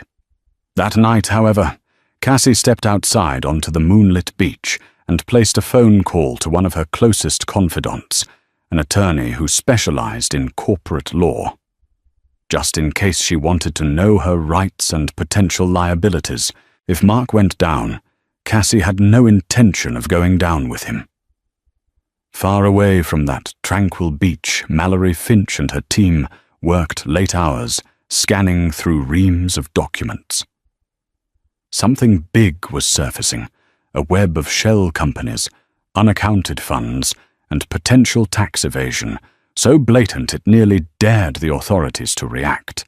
As she compiled her findings, Mallory sensed a storm about to erupt.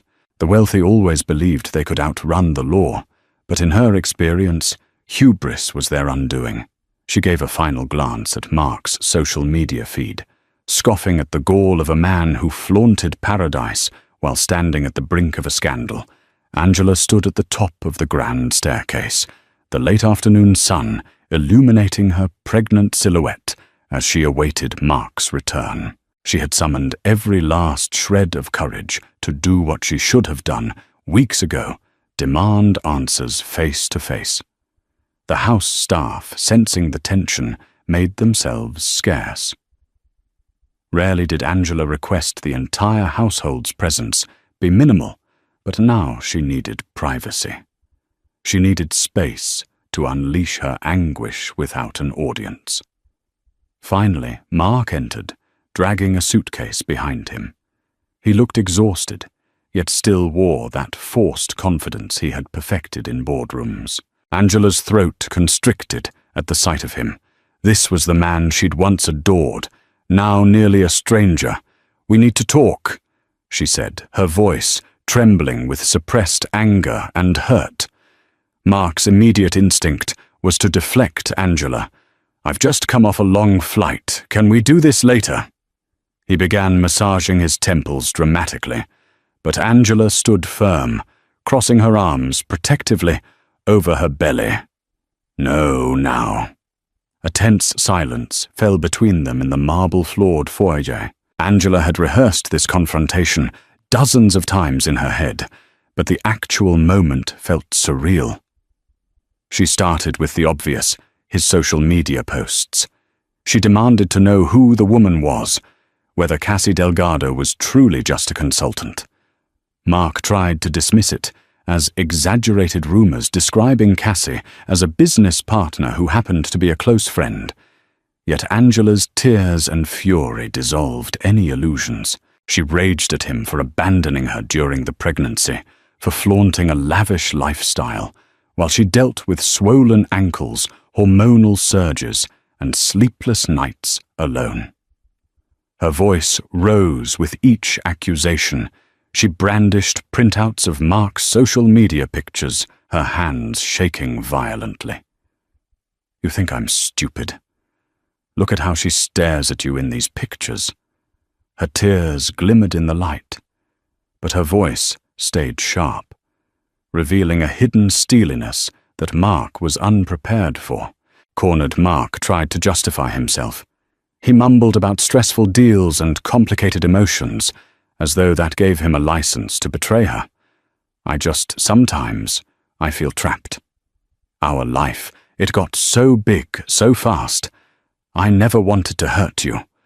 But Angela's eyes, filled with betrayal, told him that any excuse would be hollow. Then came the topic Mark dreaded most: the IRS investigation. Angela slammed a folder onto a nearby coffee table containing the messages and notices she had intercepted from Mark's CFO and legal team. "I'm not a fool, Mark. What's going on with our finances? Are we in danger?" Her voice cracked, revealing not just anger, but a profound fear for the baby's future. Mark went pale. Faced with no way out, Mark finally admitted pieces of the truth, that the IRS was scrutinizing his accounts and that Caldwell was under investigation. He glossed over the details, claiming it was merely a routine check, but Angela knew better.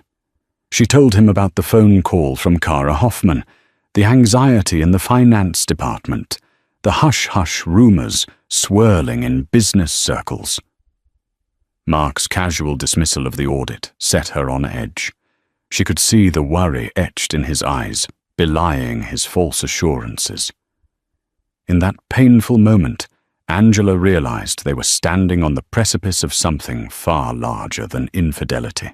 They were at risk of losing their home, their reputations, possibly even their freedom if Mark's dealings were truly illegal. A swirl of confusion overtook her.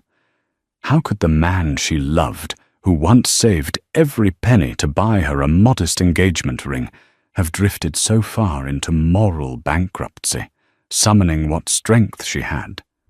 Left Angela delivered an ultimatum. Either you end this affair, cooperate fully with the investigation, and prove you can be a father, or I'll leave.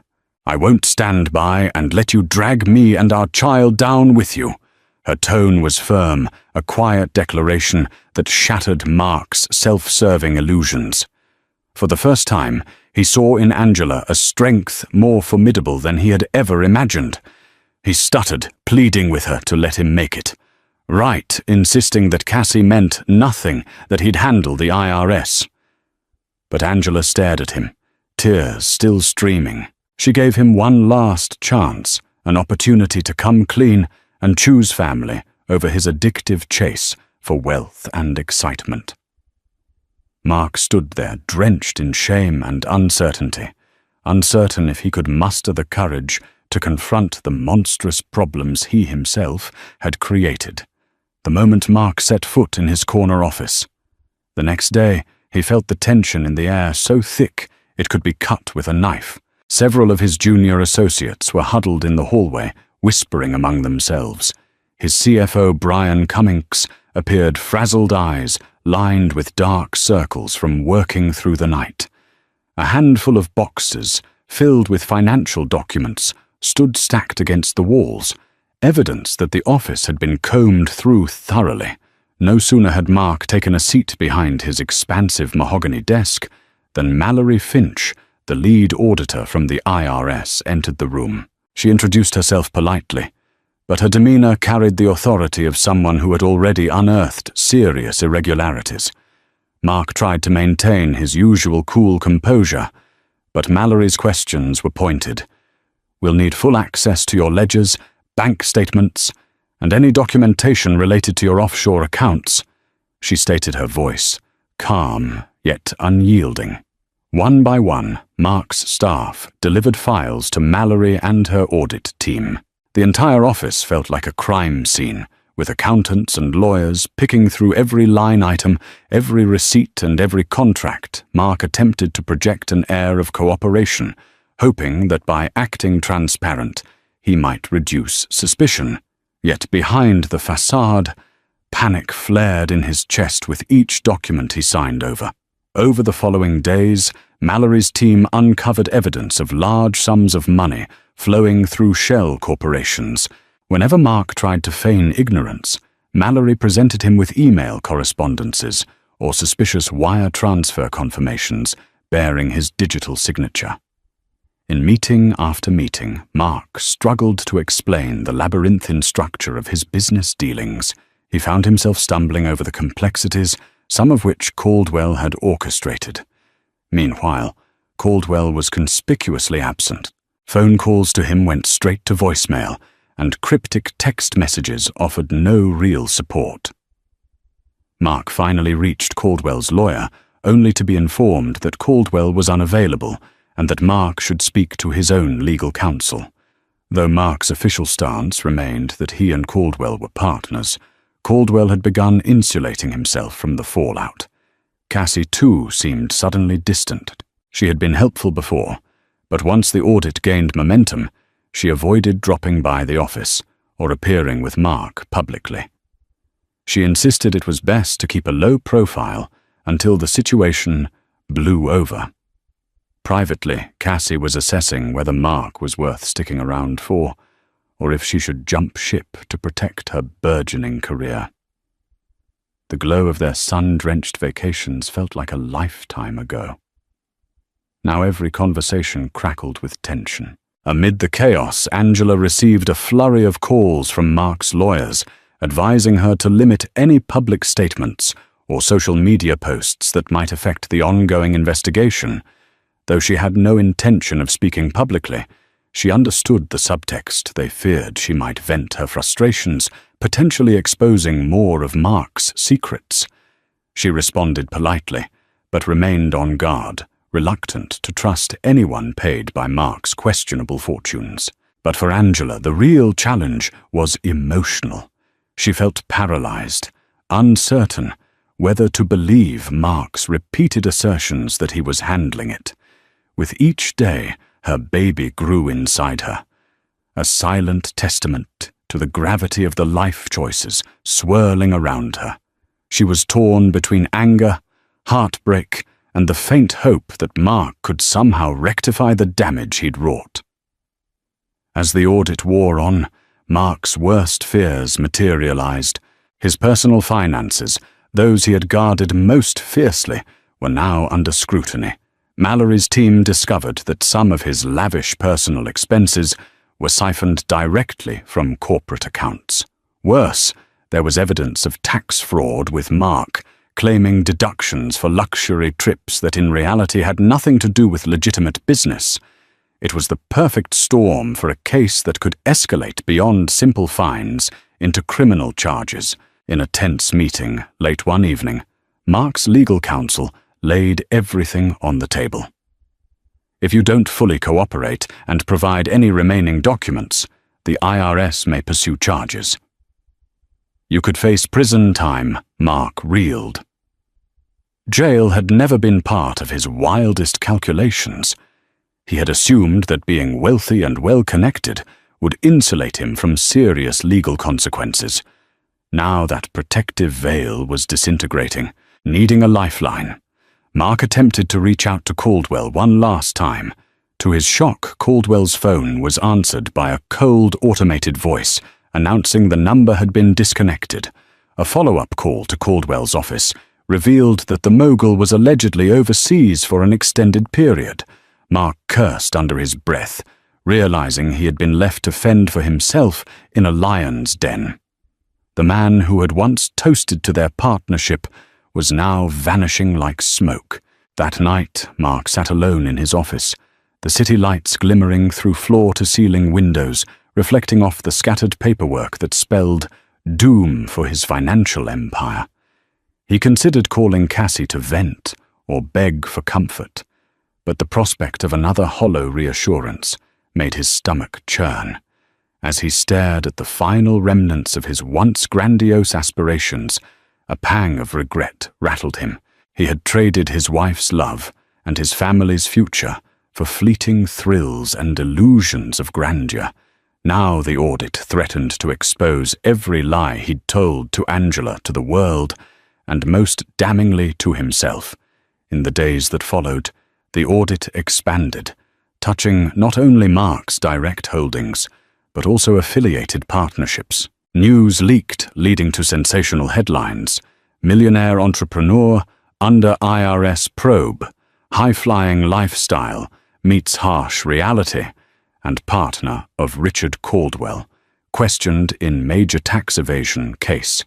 Journalists began digging into Mark's background, painting him as the poster child for new money gone awry. Every flashy social media post he'd made with Cassie became tabloid fodder. The images relabeled as evidence of possible embezzlement. His office phone rang incessantly with calls from investors, business associates, and even distant relatives who wanted their slice of the truth or an explanation of how he'd tarnished the family name. Mark's PR team scrambled to contain the fallout-spinning statements about how he was fully cooperating with authorities. But the tone was grim, and the public consensus leaned toward condemnation. People love a success story, but they find an equal or perhaps greater thrill in watching a figure stumble, especially one who had reveled in ostentatious displays of wealth. Cassie Delgado, once an ever-present source of excitement, showed up unannounced at Mark's office one evening. Her eyes darted nervously around the reception area, where agents and lawyers were busily poring over boxes of files. She slipped into Mark's private suite, shutting the door behind her with a soft click. Mark, physically and emotionally drained, looked up surprised and guarded. She spoke in a hushed tone, a tremor in her voice, betraying the panic beneath her practiced composure. "Mark, this is getting out of hand. The IRS could start looking into every transaction I handled for you. My name is on some of those marketing contracts. If they think I'm part of this..." She left the threat unspoken. Mark stared at her, half annoyed, half sympathetic. He realized she had never planned to be caught in a legal quagmire. Her loyalty was as transactional as any of his offshore ventures.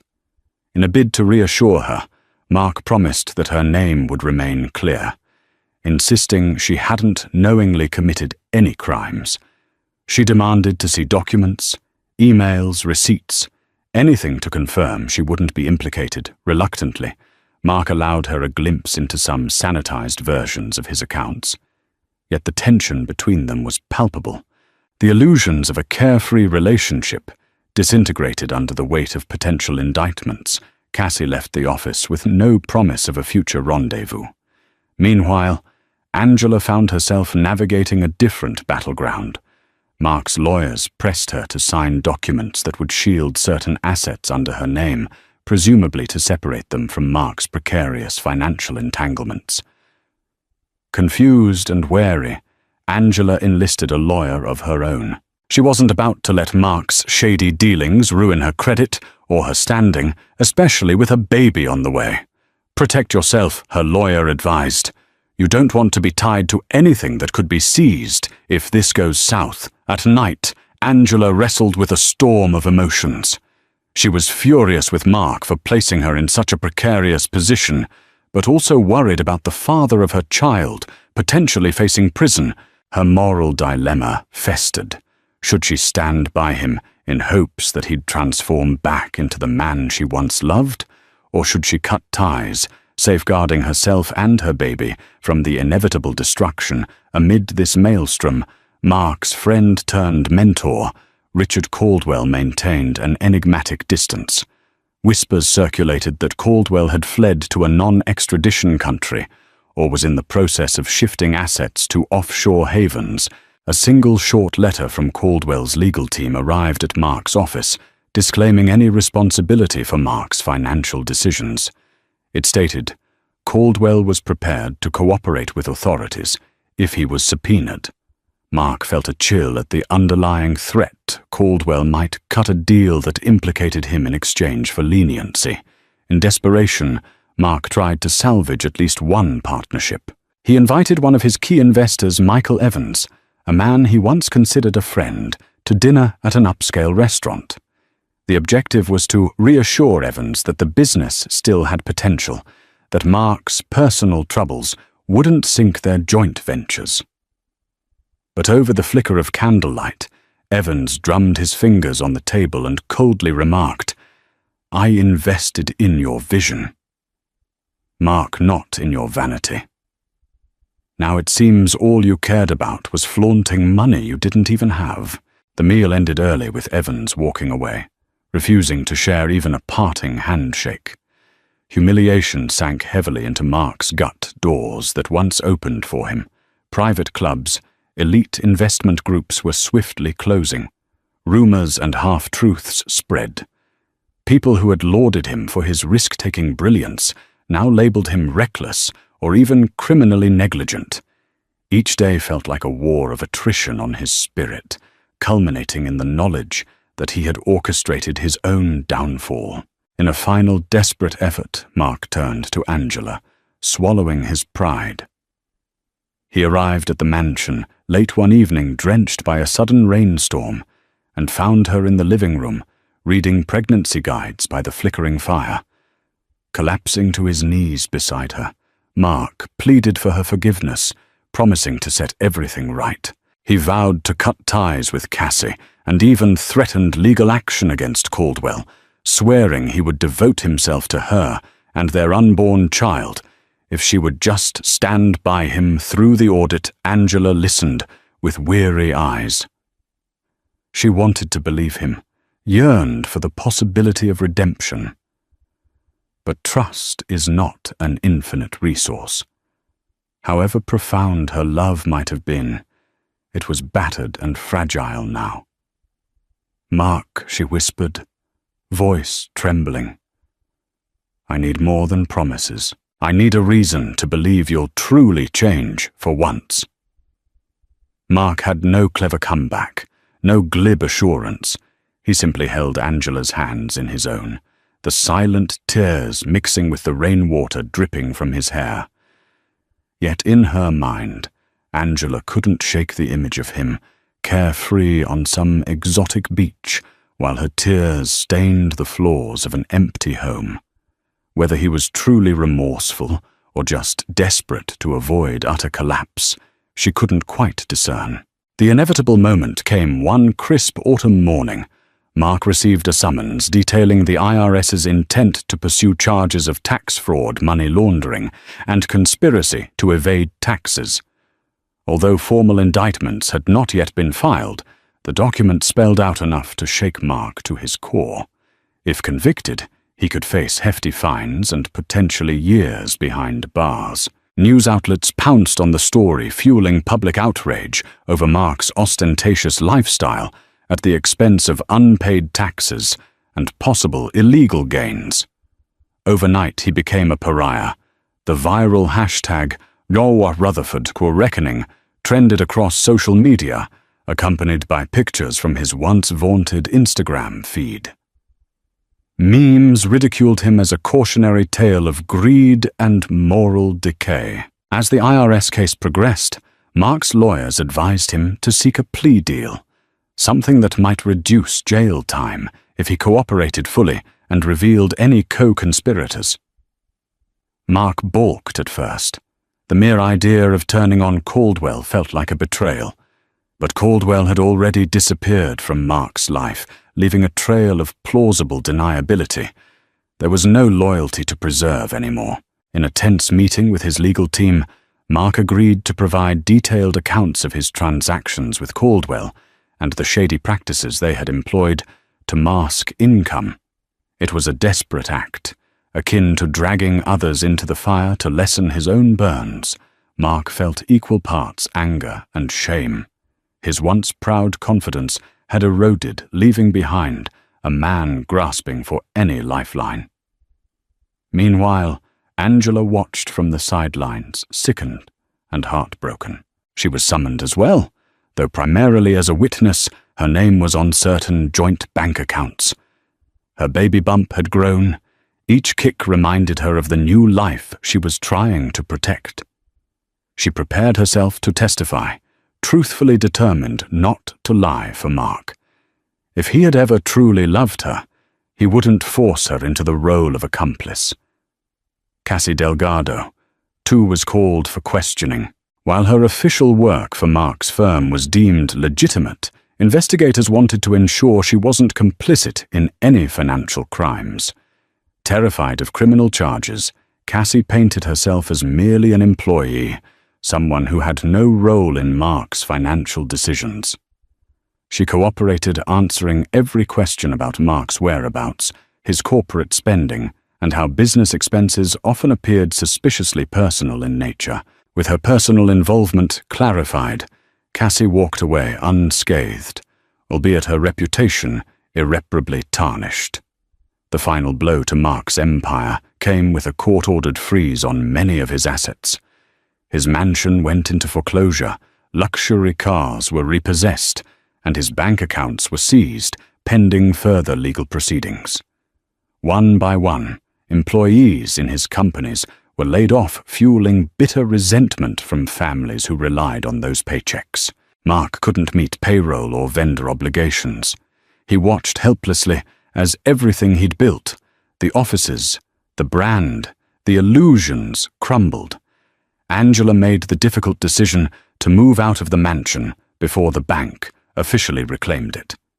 She refused Mark's tearful requests to stay by his side, insisting they needed space to reflect. She settled temporarily in a modest apartment near her parents, choosing to focus on her well-being and the baby's imminent arrival. Her lawyer had successfully shielded her personal finances, ensuring she wouldn't be dragged into Mark's legal vortex.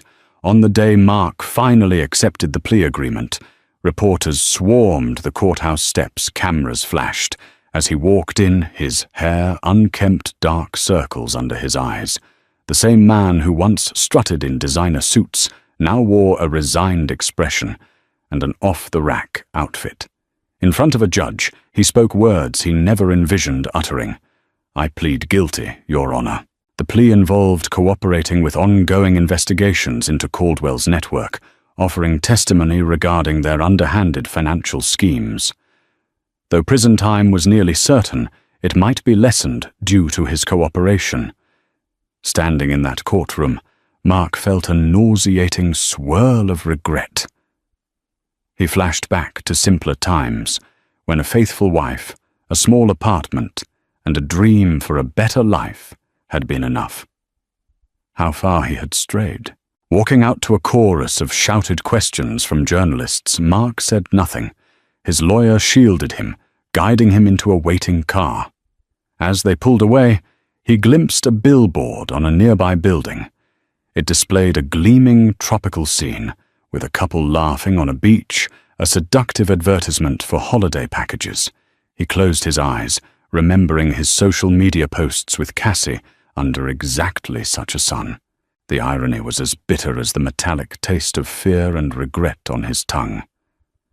In the ensuing weeks, Mark prepared for sentencing. The judge would weigh his cooperation against the severity of his crimes.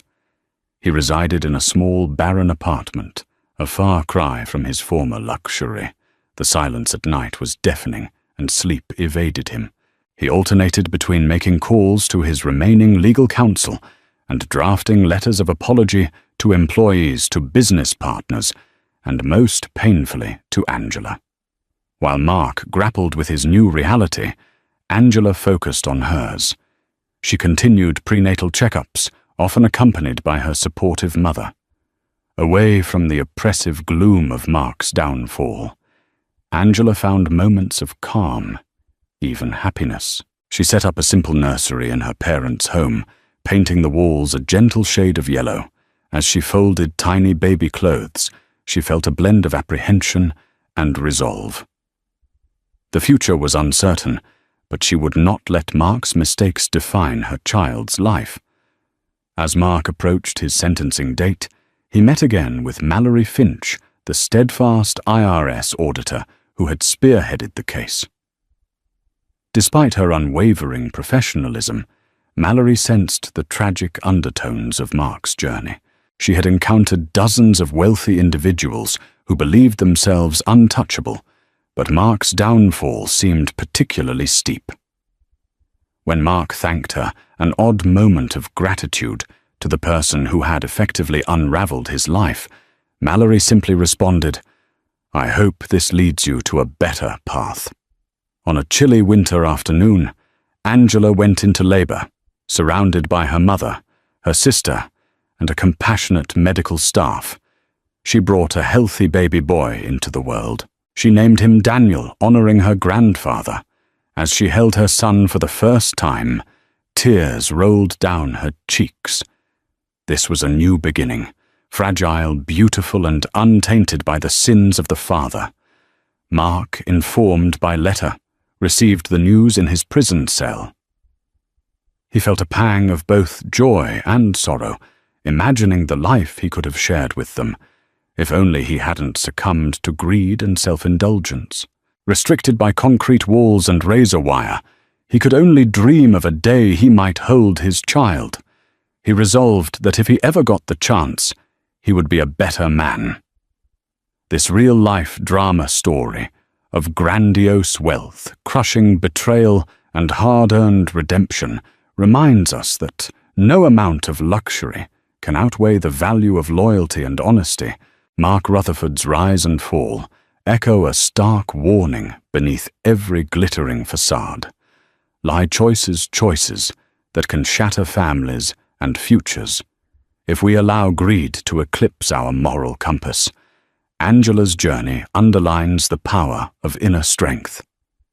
By choosing integrity over complicity, she protected not just herself, but the next generation. Thank you for staying with us until the end of this gripping saga. If you found value or inspiration in Angela's resilience and learned from Mark's tragic lessons, please take a moment to like this video, share it with others who need a wake-up call, and subscribe to our channel. Together, we continue to explore life's most dramatic stories, reminding ourselves of the profound consequences of our actions and the resilience of the human spirit.